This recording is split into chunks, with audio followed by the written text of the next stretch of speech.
Projeto Anglo-American, 40 anos de memórias. Depoimento de Ubiratã Gonçalves, entrevistado por Luiz Egito e Consuelo Monteiro. Goiânia, 28 de junho de 2013, entrevista número AAHV16, realização Museu da Pessoa. Boa tarde, Sr. Ubiratã. Muito obrigado por ter aceito o nosso convite. Eu gostaria que o senhor começasse dizendo o seu nome completo, o local e a data do seu nascimento. Meu nome é Ubiratã Gonçalves, 12 de maio de 1956. E o local? Catalão. Catalão, Goiás. Catalão, Goiás. O nome dos seus pais, Sr. Ubiratã, por favor. Pedro Rodrigues da Cruz, Goianita Rosa da Cruz. Qual era a atividade dos seus pais? Meu pai, nós somos da cidade de interior de Catalão, era produtor rural. Depois os irmãos foram crescendo e a gente tivemos que emigrar para a cidade de Catalão. E na cidade de Catalão ele foi comerciante e mexia, nós tocava um açougue. Certo. Esse tempo dele de produtor rural era próximo à cidade? Uma região próxima? 30 quilômetros, mais ou menos. E era uma propriedade dele ou era arrendatário? Propriedade dele. O senhor se lembra dessa propriedade? Lembro. O nome dela qual era? É Fazenda Forquilha. E o que ele produzia lá? Mexia com gado e lavoura só para o gasto mesmo. E quando o senhor nasceu, seu pai tinha essa atividade lá, né? Essa atividade lá. Certo. E os senhores são irmãos? São vários irmãos? Tenho um irmão e duas irmãs. E o senhor se lembra da casa que o senhor morava lá nessa fazenda da Forquilha? Lembro. Como é que era ela? Uma casa bem estilo antigo, né? Bem colonial, mas uma casa simples, né? O senhor conheceu os seus avós? Conheci. De ambos os lados? Ambos lados. Lembra? Avô não, do lado paterno não, né? Materno, né? Mas o senhor lembra o nome deles? Do materno é o Cisenano Gonçalves, né? E Lázaro Gonçalves. E do outro lado? É Mercedes Rodrigues e Abrão Mateus. Nas conversas de família, assim, havia alguma vez vocês mencionaram sobre a origem dos seus avós, de onde eles vieram, se eles eram da região mesmo, alguma coisa nesse sentido? Não me lembro de ter comentado. Não. E nessa fazenda ainda que o senhor vivia depois de ter nascido, até quando o senhor ficou lá? Deve ter sido mais ou menos uns 12, 13 anos. Quando venceu os estudos que a gente tinha lá na zona rural, né? Que era uma roteirinha perto. E não tinha mais estudo para os meus irmãos, daí meu pai se sentiu obrigado a mudar para a cidade quando a gente foi para a cidade de Catalão. Esse foi o motivo da mudança? Foi o motivo da mudança. Ali, embora o senhor tenha ficado até os 12 anos, a criançada tinha alguma obrigação em casa? Assim, o seu pai e sua mãe davam tarefas para vocês fazerem? Não era bem uma tarefa, mas tinha aquela obrigação que você tinha de cumprir isso todo dia, né? Por exemplo? Primeiro, por exemplo, você tinha de apartar gado, tratar dos porcos. Todo dia cedo você já tinha que levantar e ir para a escola, né? Sim. Que era distante a escola onde a gente estudava, a gente ia de a pé, né? Sim. Aí a gente sempre tinha essa obrigação de fazer. Sim. E como é que essa garotada se divertia ali na Forquilha? Era aqueles brinquedos comuns sem muito, como se diz, muita mordomia, né? Era um brinquedinho como se diz, carro de boi você fazia os carrinhos de boi, mas normalmente era de sabuca, a vaquinha era de uma laranjinha pequena, né? Então, o brinquedo seria isso, né? E o senhor tinha vizinhança ali que frequentava essa vizinhança? Eu tinha uns vizinhos lá, mas a gente não frequentava bastante não, né? Não tinha, naquela época não tinha muito tempo assim para ficar frequentando não, né? Às vezes um dia ou outro à tardezinha a gente às vezes brincava com os colegas lá, mas não tinha muito tempo assim para ficar assim não. E tinha água ali perto de casa? Tinha. Riacho, rio, essas coisas? Tinha. Dava para tomar banho? Tinha um poço lá que os meninos tomavam banho, mas eu nunca gostei não. Tem algum motivo não? Não, eu sei que não tinha muita afinidade, que era quando meu irmão era maior, né, que ia, mas eu não. O senhor mencionou a escola do senhor, onde é que era essa escola? Num povoado chamado Pires Belo. Pires Bento? Pires Belo. Belo. Belo. E como é que era essa escola? Uma estádio municipal, que tinha só alfabetização, né? Sei, Era só primeiro, segundo e terceiro ano, né? sei. O senhor se lembra da sua professora ou professor? Lembro, Como é que era o nome dele? Marinha, E brava, boa, como é que era? baixinha, bem brava. É? Chegava a levar umas palmadas, não? Não, a gente era bem comportado. O senhor disse que ir a pé para a escola era muito longe? É, bem longe. Ia dar uns 4 a 5 quilômetros Para ir para voltar. para ir para voltar. Tá certo. E a criançada ia brincando, como é que era? É, às vezes a gente ia brincando, né? A gente era meio, pensava meio molequinho, amarrava as palhas no trieiro, né? Porque sempre dia do trieiro. A gente saía correndo na frente e amarrava as vassouras que eles falam, né? Aí quem vinha atrás saía correndo, tropeçava e levava um tombo. O negócio ali era bom, então. Era bom. Como é que era esse instrumento que o senhor falou que fazia para deixar no caminho? É uma vegetação rasteira, né? Que é tipo que eles falam vassoura, né? Aí Sim. você pegava, dava um nó nela para o trieiro, aí você vinha, tá. e tropeçava e caía. E esse caminho para a escola era trilha ou era uma estrada de roça? Assim? Era normalmente uma trilha, né? Tá. Tinha um caminho de roça, mas não era assim, um caminho que você passasse carro, não. Era uma, Sim. como se diz no interiorzão, um atalho, né? Um atalho, encurtar o caminho, né? Um atalho. Mas passava tropa, passava... Tropa passava. Tá certo. Muito bem. E aí, quando vocês saíram da fazenda para ir para a cidade, foi uma transformação muito grande? Como é que as crianças se sentiram? Foi uma transformação muito grande e a gente, como se diz, a gente deu de pequeno, por exemplo, eu já tive que ir para a cidade e já começar a trabalhar para ajudar em casa, né? Porque as condições financeiras não eram essas coisas, né? Então, de tudo eu já fiz um pouquinho, né? Eu comecei a trabalhar como ajudante de pedreiro, fazer barra para construção, que antigamente era no bar, né? Na argila, né? Trabalhei como consertar bicicleta depois, né? Aí meu pai abriu um açougue, eu fui trabalhar com ele no açougue, né? Ele vendeu a fazenda lá da Forquilha? Vendeu, teve que vender e comprar uma casa na cidade. E como é que era essa casa que vocês foram viver? Oi? Como é que era essa casa que vocês foram viver? Não, era uma casa normal, uma casa simples, a gente vivia na cidade, né? Primeiro a gente viveu de aluguel, depois que, mais na frente que ele conseguiu comprar, né? Resolveu comprar uma casa. Certo. E a escola continuou lá em Catalão, não? Os estudos em catalão, Isso. continuamos, sim. E onde o senhor foi estudar? Eu estudei primeiro no Colégio Rito Paranhos Bretos, né? Depois eu estudei no Dona Iaiá e por último eu estudei no Colégio Estadual, João Neto de Campos lá. Certo. E trabalhando ao mesmo tempo? Trabalhando. Onde é que o senhor permaneceu mais? Nesses trabalhos que o senhor teve de ajudante de pedreiro e tudo mais, ou no açougue do seu pai? Mais no açougue do meu pai. Esse que eu tive mais tempo, né? Certo. E esse açougue ficava onde, lá em Catalão? Ficava lá na Barra de São João. Como é que era a cidade nessa época? Era uma cidade pequena, né? Não tinha infraestrutura praticamente nenhuma, né? A gente era praticamente só para estudo mesmo, né? A gente tinha que ir para estudar. Era o que o pai da gente podia dar e a gente, até hoje, o que a gente pode fazer para o filho, que a gente está tentando fazer, né? Certo. E como é que vocês se divertiam? Porque já eram uns garotos mais ou menos adolescentes, né, nessa época, né? Aí já começou as peladinhas, né? Jogar aquele futebolzinho de campo, na rua de baixo, na rua de cima, né? Isso é o que a gente fazia. Isso era só no final da tarde, que você não tinha muito tempo, né? Nesse tempo, o garoto Biratã, o que ele queria ser quando crescesse? Ainda não tinha definido, não. Mas o caminho do estudo chegou a apontar alguma coisa que o senhor gostasse mais, assim, que tivesse uma... Eu queria, assim, cheguei a querer fazer educação física, tá? A gente jogava futebol e gostava de jogar futebol, né? Acho que eu vou ser professor de educação física.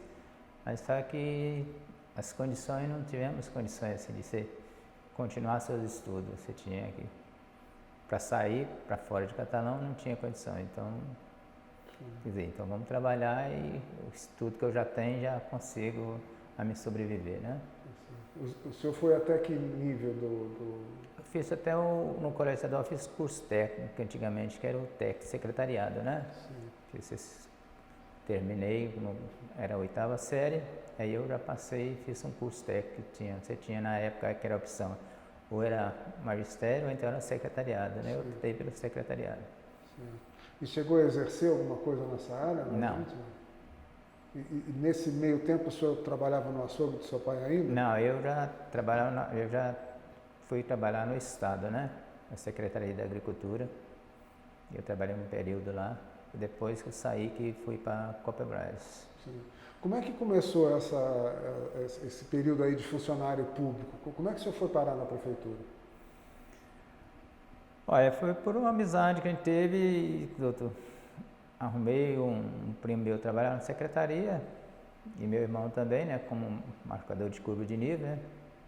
E chamaram para precisava de alguém para ajudar eles, e eu fui trabalhar com eles, né, no estado, e trabalhei com eles um tempo lá como marcação de curva de nível. É um serviço que o senhor aprendeu ali ou o senhor já sabia alguma coisa disso? Não, aprendi lá. Marcação de curva de nível. E teve alguém que pegou especialmente o senhor assim, que pegou o senhor pelo braço e foi ensinar direitinho? Né? Não, eu aprendi mais na boa vontade e interesse mesmo, né? Que tinha meu irmão e meu primo, que eram os dois que nivelavam, né? Normalmente eu carregava a mira, né? Que ia na frente pegando os pontos, né? E fui com interesse, aprendi a trabalhar com nível, né? Certo. E esse trabalho de levantamento topográfico era nas imediações da cidade? Como é que era? Essa curva de nível era, porque na época tinha muito que o governo começou a incentivar a plantação de café, né? Tá. Então toda a lavoura de café na época tinha de fazer a curva de nível, né? E a gente ia fazer a marcação. Para fazer aquelas plantações em escada, assim, né? Não, que você tira o nível para evitar erosões do solo, tá? Então você tem, tanto o café na época você tinha que plantar ele em nível, então você fazia as curvas de nível para evitar a erosão que levasse o vegetal embora, né? Sim. E chegou-se a plantar muito café lá em Catalão? Chegou a plantar bastante na região. Uma boa produção? É a boa produção. Isso ainda existe lá? Muito pouco. Hoje, praticamente, onde é que existia café hoje é praticamente todo soja, né? Soja? É. A soja é um pouco mais agressiva, né? Isso aí eu saí do ramo e eu não posso formar se eu tô meio por fora disso aí, mas eu não sei se seria mais agressivo não, mas eu acho que sim, né? Porque hoje tem muito produtos químicos que vai ali, né? Então, por esse lado, acho que deve ser mais agressivo, sim, que o café. Apesar que o café também você tinha que ter o combate também da ferrugem, que na época era muito, né? Que era um problema maior, que era a ferrugem no café, né? Como é que se combatia a ferrugem? Não, era um inseticida, né? Mas não era na minha área que eu atuava. A gente atuava só em marcação de curva de nível, entendeu? Certo. Seu Biratã, como é que o senhor mudou de ramo, então, para sair desse trabalho de apoio a agrimensores, né? E foi começar na Copebras. Como é que começa essa história? Quando meu pai tocava o açougue, e depois do açougue ele começou a tocar um barzinho que fazia um churrasco, né?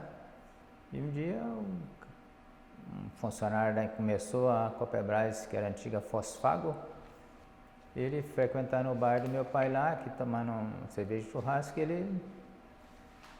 minha mãe perguntou se tinha algum serviço lá. Ele pegou e me convidou para trabalhar lá na época de ajudante geral, que eu iniciei as minhas atividades na Fosfago, né? E depois já veio a Anglo comprar a Fosfago, né? E que idade o senhor tinha quando começou lá? Aí eu tava com 21 anos. 21 anos. E o senhor foi para lá para fazer o quê? Eu fui como ajudante geral. E ajudante geral eu passei para auxiliar de eletricista, né? Cheguei a trabalhar um pouco com eletricista. Depois eu passei para topografia, né? Como nivelador, passei para topógrafo. Depois eu fui para encarregado e hoje fui para supervisor e hoje estou como assistente de produção de mina hoje. Estou há 35 anos na Copebras já. Tá bom. Eu queria detalhar um pouquinho essa trajetória aí, porque essa história é bonita. O que fazia um ajudante geral? Quais eram as suas funções ali? É de furar a valeta, carregar saco de cimento. Então, a gente não tinha escolha, né? E você também não tinha horário, não. No início da obra lá, você entrou ali, chegava hoje tem o serão, você tinha de chegar lá, não importava se você estudava, você tinha compromisso, não, você tinha um compromisso com estar no seu trabalho, você tinha que ficar lá. Hoje você vai ter que dobrar, hoje que chegou um vagão de cimento, vamos ter que descarregar. Então esse ajudante geral fazia de tudo, tá? Eu peguei muito pouco disso, porque eu fui como auxiliar de eletricista, então o eletricista saiu da área da civil um pouco, entendeu? Então não tinha muito esse... A gente sempre ficava lá um pouquinho, até mais tarde, até 10 horas, só para dar uma assistência mesmo na área civil, né? Que era a parte de auxiliar de eletricista. E o senhor já tinha tido alguma experiência nessa área de elétrica? Não. E aprendeu lá? Aprendi lá. O que eu sei um pouquinho de eletricista, aprendi lá, né? Uma convivência que aprendi lá. Mas também não foi muito tempo que eu fiquei, não. Logo, o topógrafo, na época, sofreu um acidente, veio a falecer, que era da empresa da Fosfago, né? E eles precisavam da continuidade de serviço, que era de obra civil, e estava fazendo muito falta do nivelador e marcação das obras da construção da empresa, no caso da Fosfago, que foi nisso. E o engenheiro civil lá me chamou, ficou sabendo que eu trabalhava com nivelador e me chamou, perguntou se eu queria ir. Eu falei, vamos, velho, vou dar conta, né? Claro. E fui, trabalhei como nivelador até terminar a construção da empresa, com marcação, comecei a aprender a trabalhar como topógrafo, né? Na época fiz um curso por correspondência, né? Como agrimensor, até nem não cheguei a concluir, que ficou muito difícil, porque comecei a fazer as provas, eles já não mandavam mais, aí peguei e desisti, mas trabalhei o topógrafo prático, né? E acabou a construção da empresa, aquela marcação de construção civil, esquadrejamento, nivelamento. Aí eu fui para a mina fazer levantamento topográfico da mina, né? Aprendi com um topógrafo que tinha lá, me ensinou a trabalhar com topografia, com aparelho, fazer os levantamentos. E trabalhei um bom tempo na topografia. Eram aqueles teodolitos antigos? É, aqueles teodolitos antigos, o famoso Wilson que eles falam, né? Como é que chama? Wilson. Wildes, né? Que eles chamam mais, você fala Wilson, né? Isso é brincadeira do pessoal, né? Era ótico, né? Era ótico, então você tinha, para nivelar ele, você tinha o prumo e tudo para... Não era como hoje, né? Que hoje você já tem os aparelhos, você põe ele em cima da caminhonete, você passa lá, você já levanta, dentro de poucos segundos você pega 1000 e tantos pontos, né? Não, antigamente não, você tinha era seção de cada 20 metros, você tinha que subir, barranco, descer, era bem complicado, né? E nos seus primeiros tempos esse serviço era seu, né? Era subir, descer, a gente fincar estaca. Fincar estaca, a gente ficava medindo, né? Ficava no aparelho, mas você tinha um ajudante que tinha que descer e subir, mas você tinha que pegar aquele aparelho nas costas e seguindo. Ele ia bater o piquete onde é que você mandava, você tinha que seguir isso, né? Nesse momento que o senhor, já na Copebras, começa a mexer de novo com topografia, o que estava sendo construído ali? Estava marcando o quê? Terreno Início das obras, né? Quando eu comecei, início da topografia, estava a construção civil, né? As bases da usina, do moinho, né? Todo o processo que tem montado lá hoje, né? Quer dizer, o senhor está lá desde o nascimento? Início, desde o nascimento. E como é que era aquela região ali antes da obra subir? Era bem como se diz, um cerrado, né? Tinha uns morros lá, a gente vê a transformação que teve e que está hoje, a gente fica bem... A gente voltar, como se diz, passa um filme nessa vida que a gente vê que aquilo lá, que era antes do que era hoje, né? Então era bem diferente, né? A gente nunca imaginaria que ia ter esse crescimento que teve, né? Principalmente para a região, né? É exatamente esse filme que a gente tá interessado nele. Esse local fica longe do centro da cidade, do local onde o senhor morava, não? Fica ainda, né? São em torno de 16 quilômetros, né? E o deslocamento que o senhor fazia para lá? Era de ônibus, né? Todo dia de ônibus, só que antes era a estrada de terra, né? Você não tinha, depois que veio a pavimentar a rodovia para lá, né? Com o passar do tempo veio pavimentar a rodovia, né? Mas antes era toda estrada de terra. Certo. E quanto tempo demorou todo esse processo para levantar a planta, para construir a usina? Eu assim, de datas assim, eu não sou muito, mas demorou acho que um pouco mais de ano que a gente depois que eu entrei lá, né? No momento em que ela estava pronta, aí o senhor foi fazer o quê? Quais passaram a ser as suas atividades dentro da empresa? Não, aí a gente começou a rodar a planta, né? Eu ainda era como topógrafo, né? Eu fiquei como topógrafo, daí surgiu a oportunidade. O gerente na época de engenheiro de mina lá me convidou, que tinha uma atividade da barragem lá, que era uns equipamentos que trabalham com os caminhões e máquinas.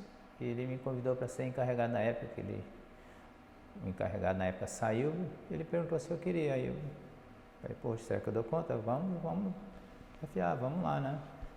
Porque sempre entrei na empresa, querendo aprender e querendo subir dentro da empresa, né? Querer um melhor para mim, né? E desafiei, fui para a barragem, fiquei encarregado lá e aprendi lá a trabalhar com máquina, operar máquina, caminhão e fiquei um bom tempo lá e até que desativou, que terceirizou, parou as obras lá, né? Eu fui para a mina como encarregado de mina, né? Aí na mina passei para supervisor, como supervisor de mina e britagem, né? E sempre assim, me requisitaram para alguma coisa, no geral. Por exemplo, depois veio, mesmo a Fosfag, veio a ANG, já era a Copebras, quando veio o projeto Goiás, né? Serviço de terraplanagem no terminal, por exemplo, da indústria química que é lá hoje. Eles me chamaram e eu acompanhei todo o serviço de terraplanagem no terminal, com os equipamentos que tinha lá, e eu acompanhava também os terceiros na construção da obra todinha lá. Voltando um pouquinho atrás, nesse momento em que o senhor passa a ser encarregado, o senhor não operava a máquina, o senhor controlava a operação de máquina, essa é a função de um encarregado? Era controlar a máquina e controlar também o serviço de compactação de terraplanagem que tinha lá na época, né? A gente trabalhava com argila e trabalhava com rejeito, porque nossa barragem é uma barragem mista, né? Sim. Que era com argila e o reforço fazia com rejeito. Mas também, aí você como encarregado teria que trabalhar, a gente teve que ser encarregado de alguma coisa e você não saber fazer, tá? Então você tem que, eu me senti obrigado a aprender. Certo. Tá? Porque eu nunca ia, como é que eu ia cobrar de você que é um operador de máquina se eu não sei operar a máquina, não sei como é que faz, como é que funciona uma máquina, que coisa. E labutei, fui operador e operava com qualquer outro. E na época também não tinha, por exemplo, às vezes faltava o operador, você tinha de assumir, você operava e olhava o seu serviço, entendeu? Claro. Sempre dá um exemplo, né? Tem que ter um exemplo, e às vezes falhava, às vezes cheguei a trabalhar até meses, né? O pessoal saía de férias e não tinha outro para trabalhar.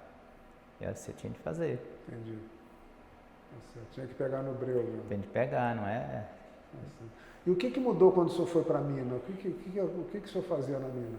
Aí na mina eu já fui rodar turno, rodei turno um certo tempo, né? Aí era só mesmo fiscalização da terceira, né? Olhar o minério, a qualidade de minério que está indo, as frentes de trabalho que a gente teria que trabalhar, né? Já era. Esse que era a rotina da gente, né? E o senhor teve que passar a entender também de minério, identificar essas coisas? Tive, mas esse para mim foi fácil, porque quando eu trabalhei em topografia, eu tinha um pouco de curiosidade, a gente já começou a conhecer do minério, né? E conhecer de marcar uma estrada, como fazer uma estrada, que rampa você tem de fazer, quando é que você vai ter de fazer. Com os tempos a gente foi pegando essa experiência, né? Então fui para Minas já e tive que correr atrás também, né? A gente conheceu o minério, as qualidades de minério que era bom para a usina, qual que era ruim, qual é que eram os problemas. E um dia a gente ficava direto na mina, né? E sempre quando dava um problema na mina, a gente já ficava com aquilo ali. Bom, esse aqui já não é bom, esse aqui a gente tem que fazer um blend melhor com ele, ou tem que ser menos desse, mais do outro. Entendeu? Porque hoje a mina se consiste em você fazer uma blendagem, né? Então, uma mistura, né? Uma mistura, né? Então, na época a gente já tinha isso, mas só que a gente não tinha as tecnologias que a gente tem hoje, né? Certo. E essa época, como é que o senhor fazia essas escolhas? Na base do olho ou na base de algum tipo de análise? Não, tinha uma análise química, né? Os teores, né? Você via os teores médicos que você tinha de mandar. Você tinha para o laboratório, você sabia mais ou menos os teores, né? Mas a gente tinha que saber mais ou menos onde é que estava aquele material e a qualidade, né? Você o que estava ali, os contaminantes que tinha ali que afetava a produção do concentrado que tem hoje. Essas análises eram feitas ali mesmo na planta ou eram para o laboratório? Era na planta mesmo, no laboratório, junto com a mina mesmo, né? E o senhor disse que hoje a tecnologia evoluiu.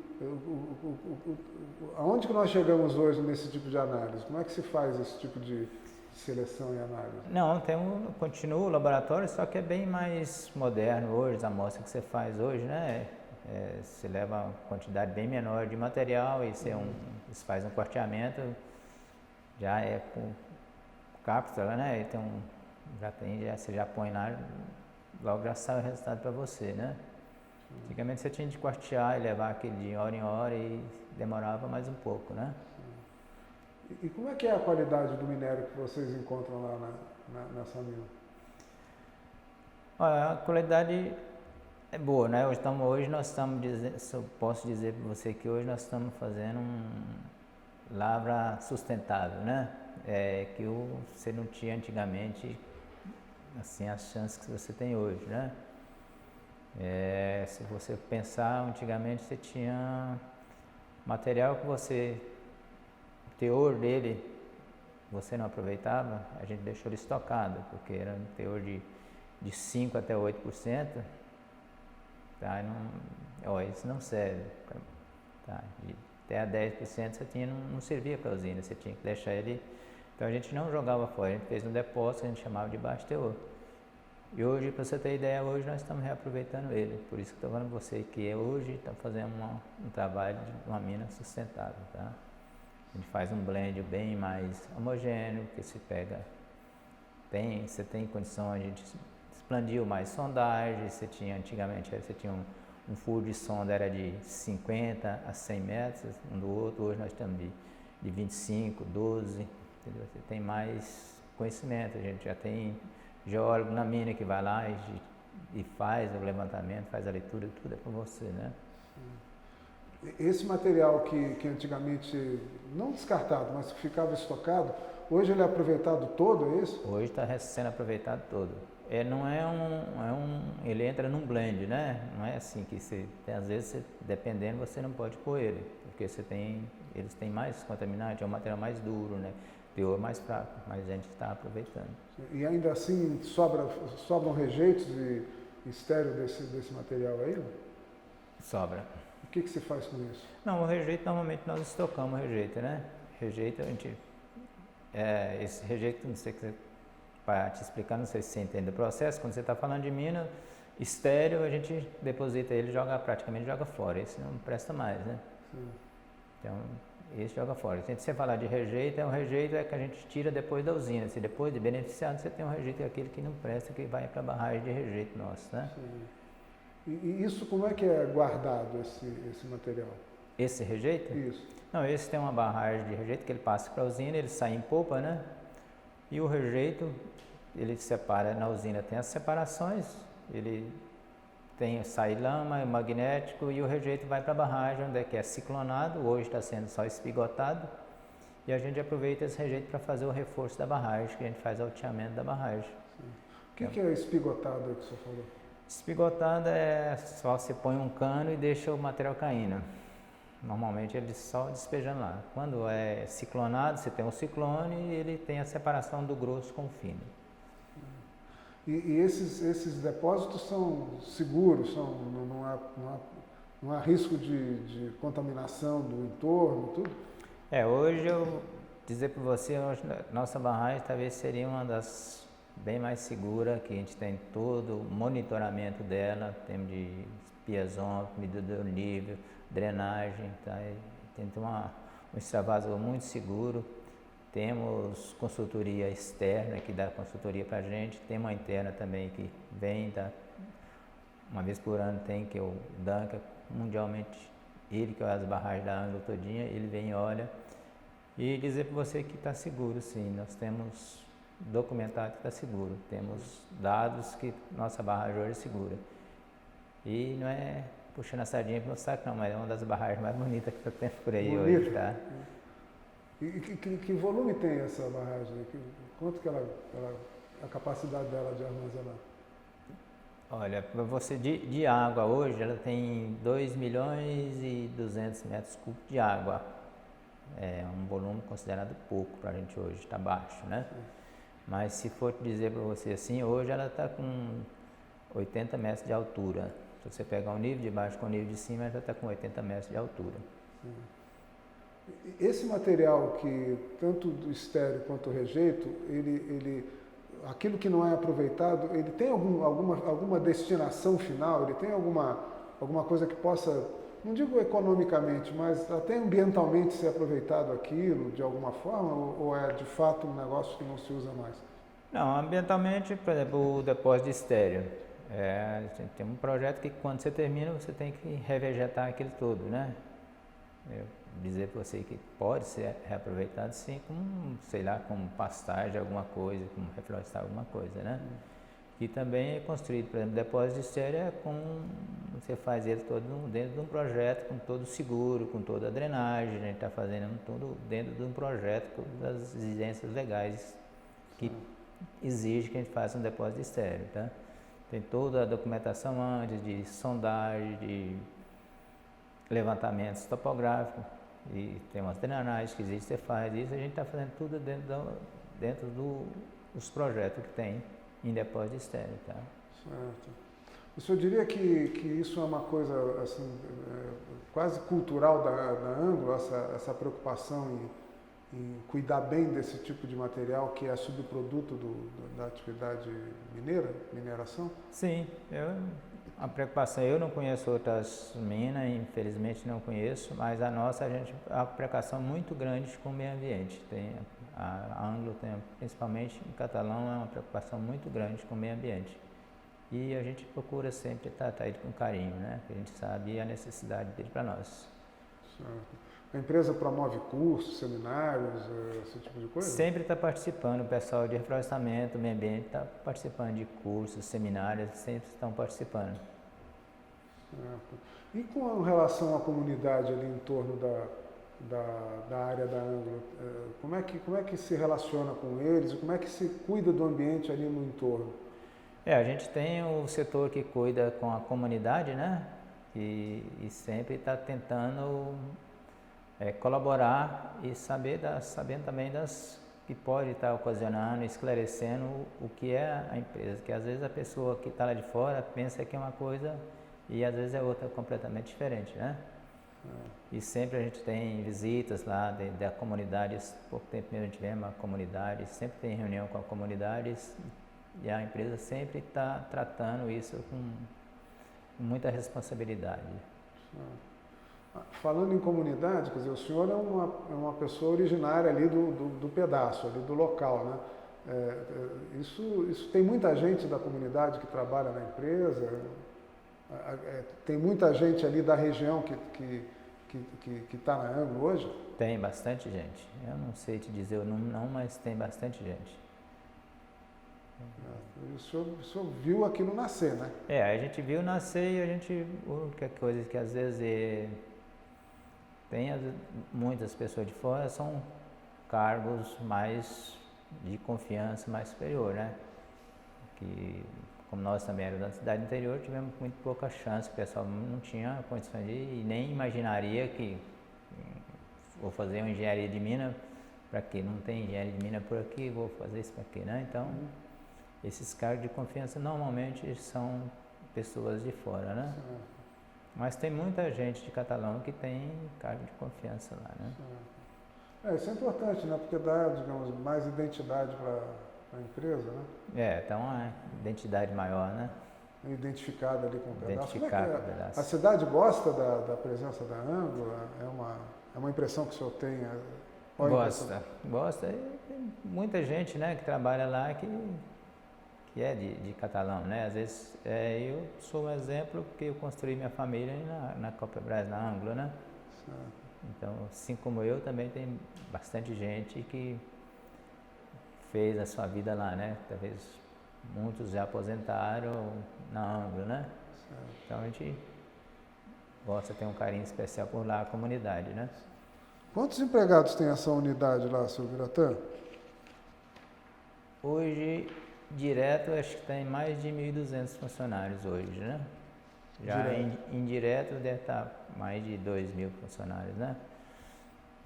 É grande, né? É grande, né? E a partir do momento em que o senhor tornou-se encarregado da mina, saindo de lá, o senhor foi fazer o que mesmo? O senhor havia mencionado?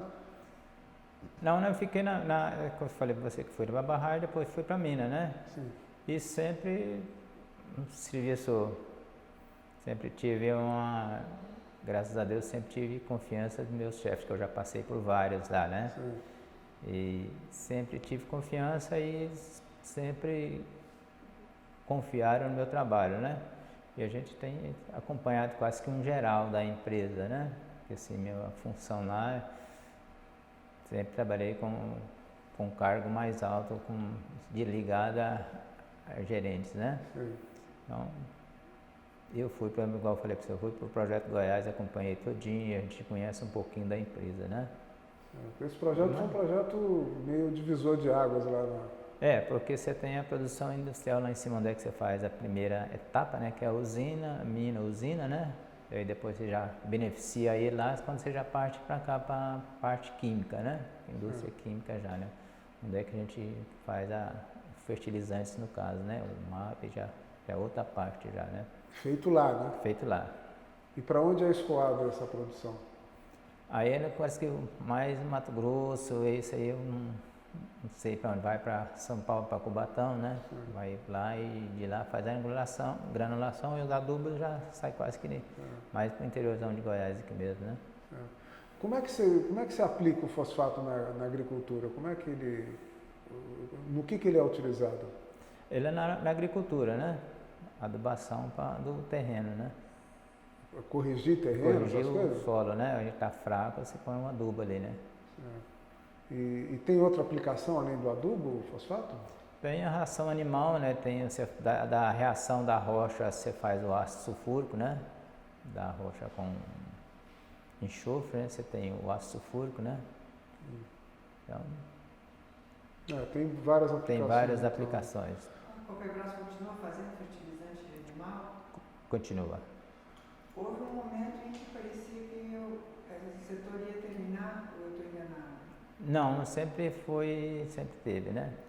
Então ele sempre está em ativo, ele está sempre fazendo. Bastante também. Seu Biratã, eu queria que o senhor comentasse uma coisa que é o seguinte, essa atividade toda, essa operação toda, tem que ter níveis de segurança muito, muito rígidos, né? Como é que isso se dá na Anglo? Esse é um valor número 1 da Anglo hoje, tá? Para mim, que sou talvez um dos mais antigos da Copperbras hoje, uma mudança de hábito na época muito difícil, porque você não tinha um hábito de usar capacete, abafador de ruído, você não tinha esse hábito e você teve que começar a usar.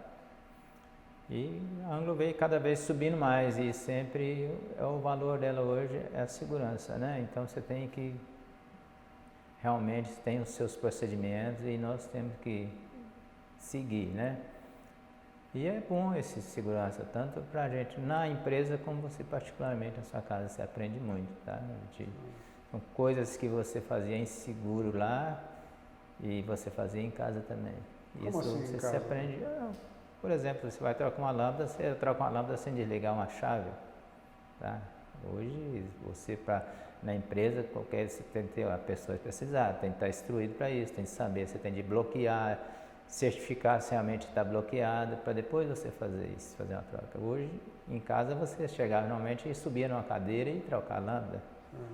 É uma coisa que pode te levar à fatalidade, né? Isso é umas coisas que a Anglo prega muito, que é a segurança, e a gente se acaba aprendendo muito com a empresa, com a Anglo. Certo. E como é que isso se aplica? Na teoria tudo bem, dá para entender. Como é que se aplica aí no dia a dia? Como é que essas coisas são feitas? Treinamento, palestra? Como é que são isso se dá? Sempre treinamentos, palestra, e sempre a Anglo está investindo na segurança, investindo forte, tá? Porque ela acha que realmente é o que alavanca nós da hoje, é a segurança. E todo funcionário da Coperbras sabe e está embutido com essa segurança. Que a própria segurança minha sou eu que faço, né? E além de fazer a minha, eu me sinto obrigado a fazer a sua também, que está trabalhando junto comigo. Então a gente sempre está olhando. Isso são palestras, são instruções que a gente recebe no dia a dia, que a gente está tentando levar e aprender cada vez mais com a Anglo. Quer dizer, na verdade, a segurança é a alma do negócio. É a alma do negócio, né? Primeiro, para você ter ideia o quanto é importante a segurança para nós e para a Anglo, que qualquer pessoa tem o direito de parar a unidade se tiver um serviço sendo feito inseguro, qualquer um pode parar o serviço para que ele seja realizado com segurança, tá? Se você acha que não está sendo feito segurança, que tem perigo ali de você se acidentar, você pode parar qualquer atividade, você pode parar a empresa, pode parar a produção lá, para aí, vamos fazer um levantamento, fazer uma APR, que é análise preliminar de risco, tá? Você faz a análise, depois qualquer um tem o direito de fazer isso, parar a unidade para a gente fazer com segurança. Independente da hierarquia? Independente da hierarquia, pode ser um chão de fábrica, e pode ser até um terceiro lá, um jardineiro lá, um que mexe com café, que você não consiga subir nessa escada aqui, eu não estou seguro. Então você para e vamos fazer com segurança. Tá? Isso é qualquer um do nível de fábrica ao presidente, ao gerente geral lá, tem por obrigação, e se for preciso a gente para mesmo e faça com segurança. A gente tem que fazer tudo o serviço que a gente for fazer lá hoje, a gente tem que fazer com segurança. Já aconteceu de ter que parar um tempo maior previsto e isso comprometer a cadeia de produção? Como é que é quando acontece assim? Agora há pouco tempo, vou contar uma historinha para você. Um colega nosso na britagem, ele teve um entupimento, ele foi fazer e quebrou com a alavanca, ele rompeu o dedo, quebrou o dedo, esmagou o dedo. A empresa parou 1 hora, tanto Catalão como Cubatão, parou 1 hora, para vocês verem a importância que é a segurança para a empresa, parou 1 hora todas as atividades e fomos comentar sobre esse acidente. Tá? Tanto Catalão como Ouvidor e Cubatão parou tudo 1 hora, ficou 1 hora parado, a gente comentando sobre o acidente. Parou toda a fábrica, parou e fomos reunindo todo mundo e fomos comentar. Isso é para você ver a importância que é a segurança para a Anglo. E a que conclusões vocês chegaram depois da análise desse acidente? Fizeram o levantamento, já vimos o que tinha de modificar por causa desse acidente, fizemos já de imediato, proibimos qualquer atividade da maneira que foi feita, tá?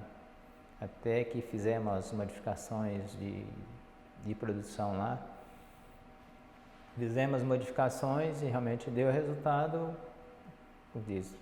É uma coisa que infelizmente aconteceu para depois a gente fazer as mudanças. Isso é muito ruim para a gente, principalmente quando acontece no seu setor, que você está ali e não viu, né?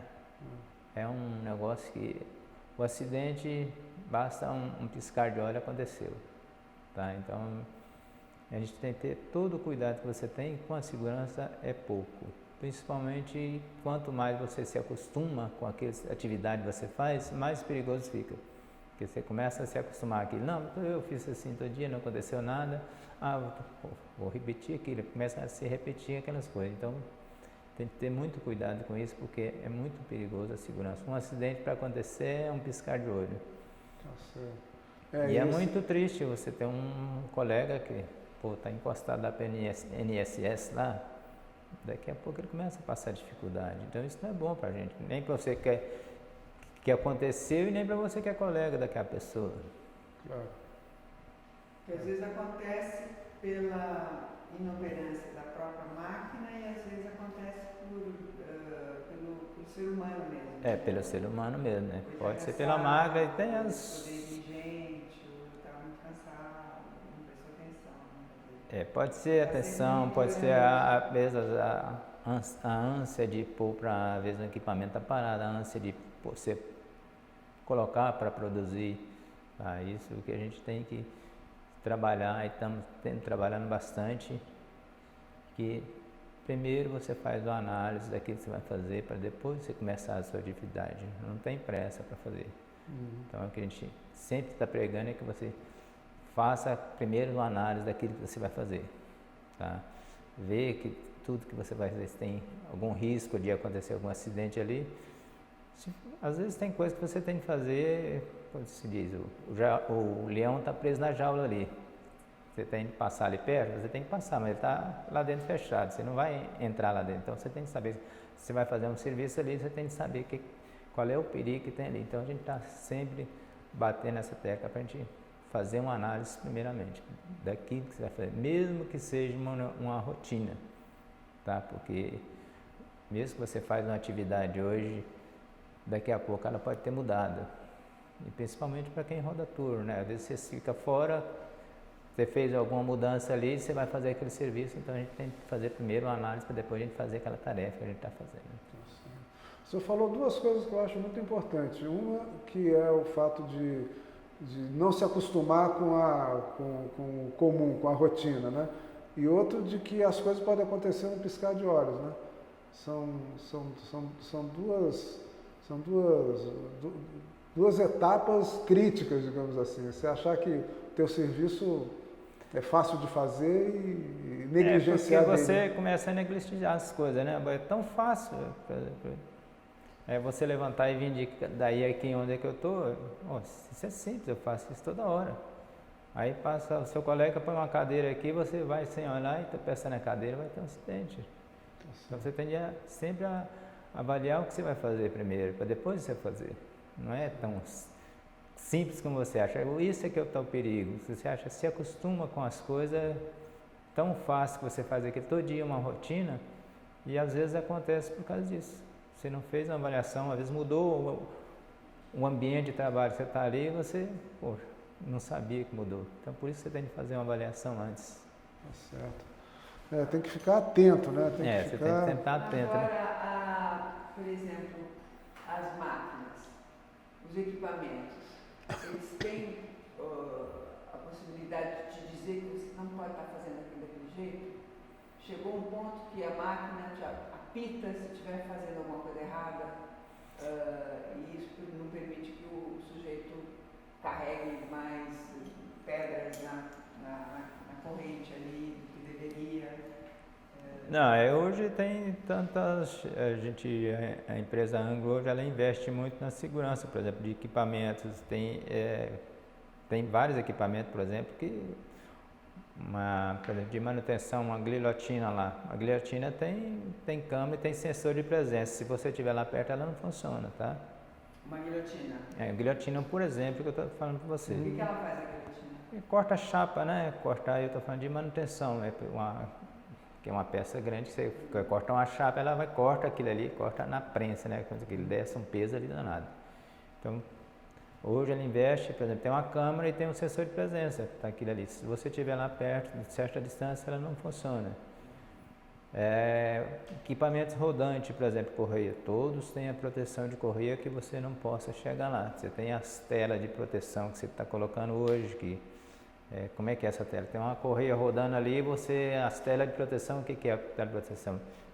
É uma que você não consegue nem passar o dedo para poder te puxar lá, tá? Então, essa é a proteção que a Anglo emprega hoje. Tudo isso a gente tem de proteger uma escada, você tem que ter o seu corrimão, para você descer, você tem que segurar no corrimão, você não levar uma tropeção e cair, para você levar um escorregão e cair, tem que ter o corrimão, você tem que tentar descer segurando no corrimão. Isso a Anglo se emprega e dá toda assistência para que você faça isso. Então, por isso que a gente está falando que sempre você tem que fazer uma avaliação daquilo que vai fazer, de onde você vai andar, onde é que você está trabalhando.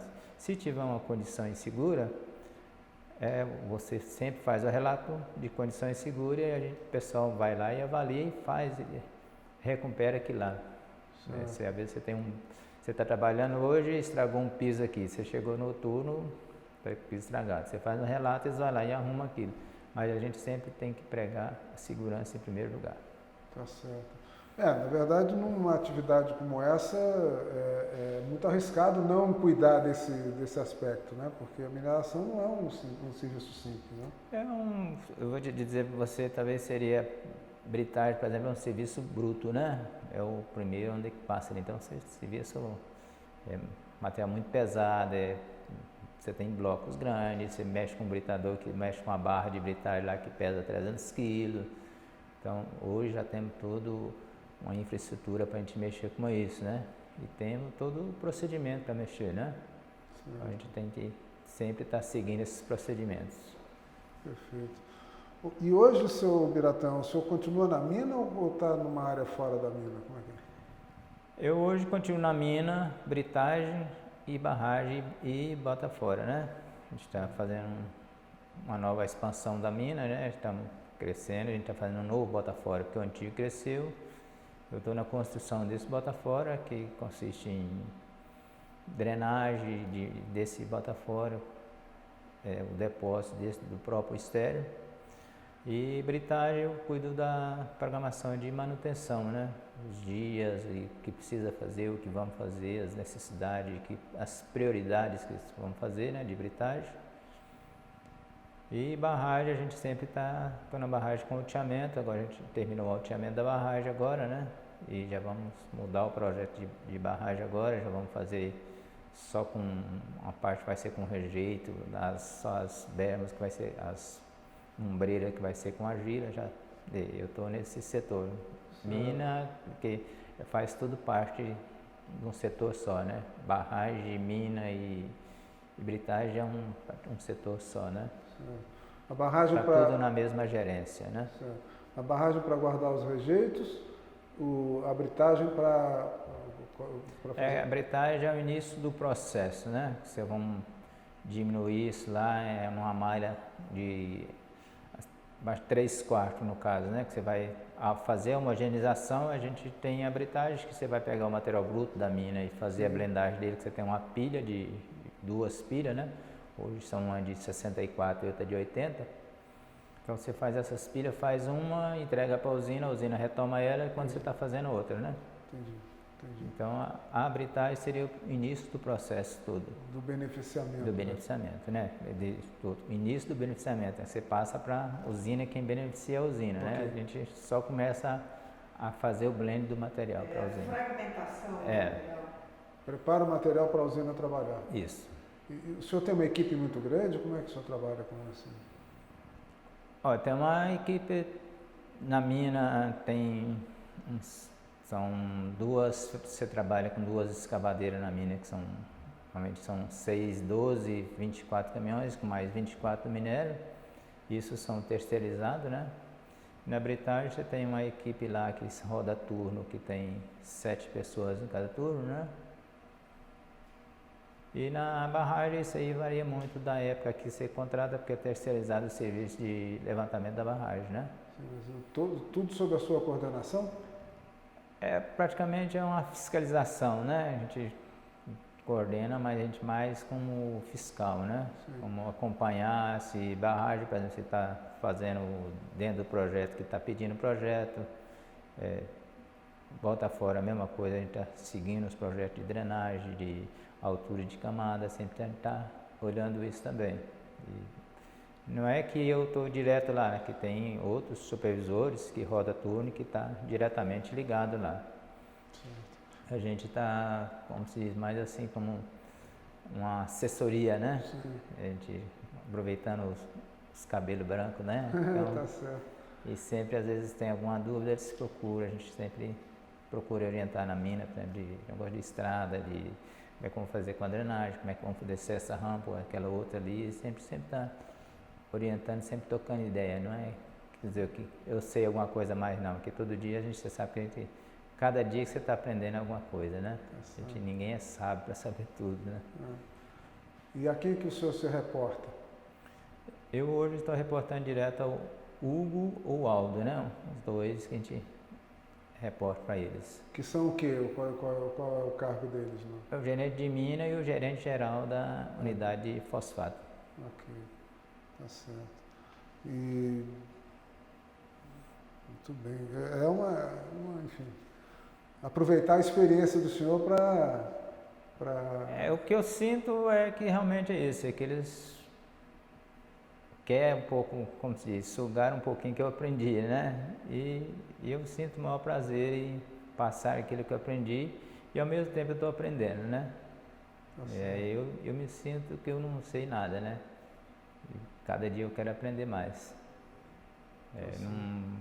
Como se diz, cheguei onde é que cheguei, com o meu esforço, tá? E sempre lutei para alcançar algo mais, mas chegando lá, né? Tá certo. Isso. Como é que é a relação com esses terceirizados? O senhor é solicitado a dizer para eles como é que eles têm que trabalhar ou eles já vêm com a experiência do que eles têm que fazer em cada setor que eles trabalham? Não, existe a conversa e normalmente quando vem nós temos que, quando você exige você fazer algum trabalho, você tem de ter aquilo, pelo menos, como vou te dizer para você, a receita do bolo do que você quer. Você tem que passar para eles. E eles estão vindo realmente para fazer aquilo que a gente necessita, né? Um terceiro, você contrata para um certo serviço, você tem de passar para ele o que você quer. Então, realmente, quando chega essas pessoas, você tem de passar o que você quer, que a empresa quer. E dentro daquilo que ela quer, tem as normas, os procedimentos todos nós temos que seguir, e elas têm que seguir também. E a segurança também é para o terceiro também, não é só para a gente. Então, o terceiro também tem a mesma responsabilidade que eu tenho, ele tem que ter também. Isso você tem de cobrar e passar para eles também. E essa relação flui? Flui, tem que fluir, né? Se não fluir, você tem alguma coisa errada, né? E é fácil a adaptação desses terceiros a essas normas tão rígidas como a Anglo assume? Varia muito porque, não vou dizer para você que seja fácil, porque a cultura, às vezes, pessoas que chegam são diferentes, então você chega para o trabalho, né? É aquela pessoa que às vezes um terceiro que acha que é insignificante para você, estou aqui na área aberta, para que eu vou usar capacete, né? Não, eu vou só passar nessa área industrial, para que eu vou usar um óculos de proteção? E aquilo que eu falo para você, às vezes não tem conhecimento e às vezes se torna difícil por causa disso, que às vezes a pessoa não tem o conhecimento da empresa e às vezes se torna difícil, né? Nossa. O senhor falou, seu Biratã, nessa questão do aprendizado e tudo mais que o senhor foi conquistando. Qual é o grande aprendizado que o senhor tem da Anglo-América nesse período todo que o senhor trabalha na empresa? Qual é o grande aprendizado que o senhor recolheu desse período? Olha, para mim a Anglo, dizer para você que eu entrei solteiro na firma e estou casado hoje, tenho 3 filhos, né? São todos 3 formados, né? Inclusive tem um que trabalha na Anglo, né? Vai passar para 7 anos já que ele está na Anglo, está como coordenador na mina de Nióbio. A mais nova formou em marketing, também já dá aula hoje, uma escola lá no Senac, né? E o mais novo formou em odontologia agora, o ano passado. Já é formado, estou com os 3 formados, então se eu falar para você que tem um aprendizado grande, seria muito difícil para falar para você, isso foi muito grande, mas acho que seria pela segurança, que é uma aprendizagem que é muito valor, tanto para a sua vida profissional como para a sua vida particular também. E o senhor, pelo relato que o senhor fala dos seus filhos foi muito bem sucedida essa sua... Graças a Deus eu tive, como se diz, eu tive uma oportunidade de continuar trabalhando na empresa, sempre lutei para deixar alguma coisa para meus filhos.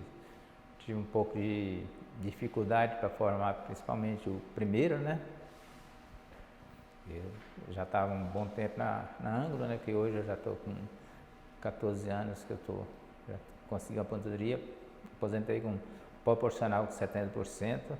Foi na época que eu tinha que optar por aposentar com 70%, mas eu conversei na época com o gerente da gente, ele falou, não, problema algum, você pode aposentar e continuar trabalhando. Que eu aposentei que eu consegui pagar os estudos e formar, porque formava, apesar de ser na escola federal, né, de Uberlândia, né, mas você tinha os gastos, você tem moradia, você tem transporte, tem coisas que você tem de comprar. E é que eu consegui, graças à Anglo, que eu conseguia formar meus 3 filhos e hoje eu tenho uma família formada. Que bom. Quer dizer, a sua situação funcional é de aposentado e continua trabalhando, é? Continuo trabalhando. Certo. Muito bem. O que o senhor diria, seu Biratã, para um jovem que estivesse chegando para trabalhar na sua equipe, o que ele vai encontrar nessa empresa? O que o senhor diria para ele?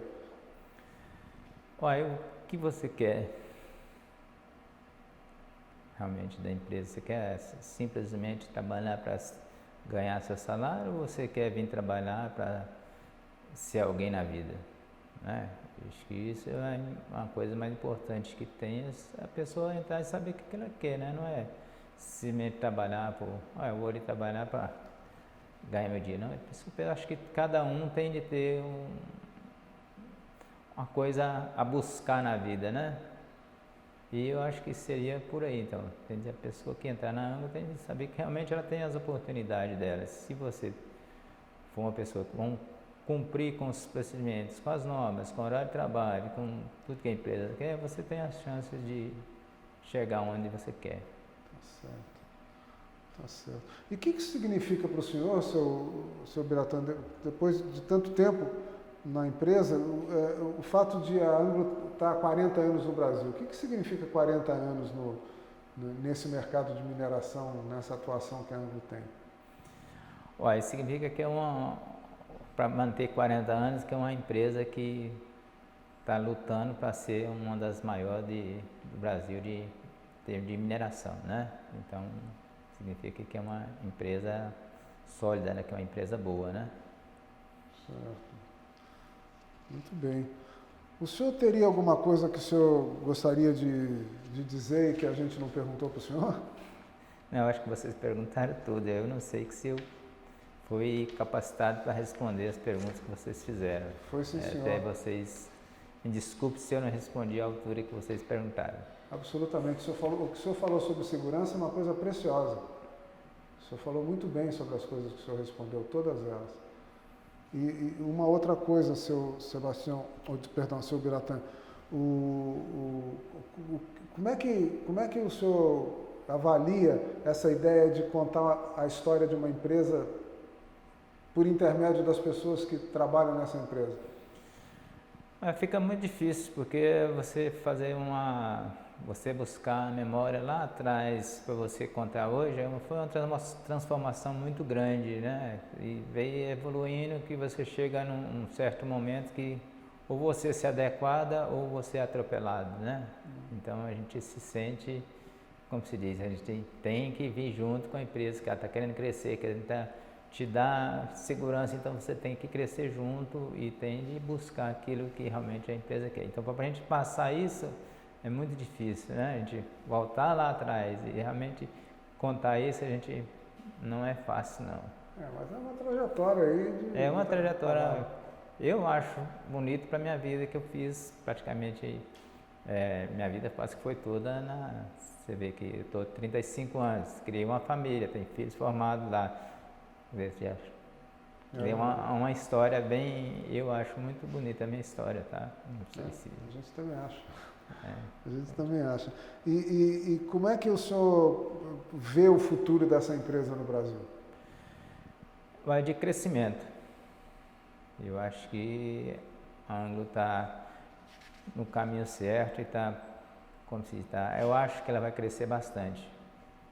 Pelo que ela está pensando, a gente, antigamente você não tinha o caminho que ia seguir, né? Você trabalhava, como se vou trabalhar hoje aqui, vamos produzir tanto, e você não sabia nem o que ia fazer. Hoje não, você tem hoje o próprio presidente vai lá no meio de todo, como se diz, todo o seu funcionalismo e fala o que é a pretensão da empresa. A empresa está aberta, né? Então, abriu para que vamos querer, o objetivo não é esse. Então, eu acho que a Anglo está no caminho certo. Tá? Perfeito. E ela procura muito estar valorizando hoje o seu funcionário, né? Então, isso é muito importante. O senhor participou de algum programa de aposentadoria da empresa? Me convidaram, mas eu não participei, não. Muito bem. O senhor tem algum sonho depois que terminar de trabalhar? Tenho. Qual seria? Uai, quem sabe continuar prestando serviço pela Anglo, né? Que daqui a pouco você vou atingir a idade, pelas normas da empresa você não consegue mais trabalhar, né? E quem sabe eu consigo continuar como Um terceiro lá, né? Prestando serviço lá, uma assessoria qualquer lá, né? Esse é meu aproveitar a sonho, sua né? E experiência. ficar mais tranquilo, aproveitar a minha experiência, né? Tá certo. Se isso for importante para a Anglo, a chefe achar que sim, né? Quem sabe posso realizar esse sonho aí. Viver mais uns pouquinho mais tranquilo, né? É isso aí. Já tem um filho lá, né? Tem um filho lá, quem sabe, né? E espero que o filho também siga o meu caminho, né? Tá certo. Seu Biratã, como é que o senhor se sentiu dando esse depoimento para nós? Vai, muito bom, muito emocionante, né? Tá certo. Alguma coisa mais? A gente só tem a agradecer então o seu depoimento, foi muito bom, o senhor pode ter certeza disso. Foi precioso ouvir o senhor e essas histórias e essas ideias que o senhor tem sobre o trabalho, que a sua vida foi feita de trabalho, né? Então, realmente foi feito. Foi muito rico para mim, muito obrigado, viu, senhor? Obrigada. Eu que agradeço a paciência de vocês e a compreensão de me escutar a minha história. De nada, a gente aprende muito aqui do lado de cá. Quem está aprendendo sou eu, não são vocês. Obrigado, seu Biratã. Só um momentinho.